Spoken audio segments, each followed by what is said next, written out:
No one could agree on anything.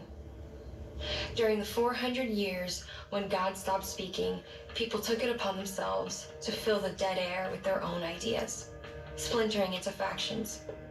Pharisees, Sadducees, Essenes, Zealots, and more, all obsessing over minutia and casting judgment on the other groups. Everyone was completely certain that their way of following God was the right way, the only way, and anyone who differed in the slightest was an aberration, a pariah, irredeemable, not to be associated with, perhaps even a pagan enemy. The word nuance didn't exist yet, and even if it did, it wouldn't have mattered, because no one was willing to come to the table and listen, choose generosity of spirit, or pause to consider another's point of view. Sound familiar? Everywhere we look in the world today, it feels like there is no peace. Hunkered down in silos of discord and division, everyone seems to have decided they have a corner on the truth. All others be damned.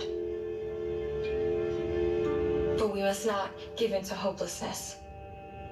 If you think the world looks scary today, take a look at the period of the Judges. The people of God were being massacred, besieged and attacked from every direction, to the point that they were hiding themselves in the mountain clefts, caves, and strongholds. And yet, in the midst of all the chaos, there was a man named Gideon who called God Jehova Shalom. The Lord is our peace. Can you imagine Jehova Shalom when war was raging all around? An angel of the Lord, a messenger, came to Gideon at Ophrah and assured him that God was with him, that Gideon could lead his people into battle and defeat their enemies. In faith that the word of the Lord would prove true, Gideon built an altar to God and called it Jehova Shalom. Shalom. It might be the most beautiful word in the universe.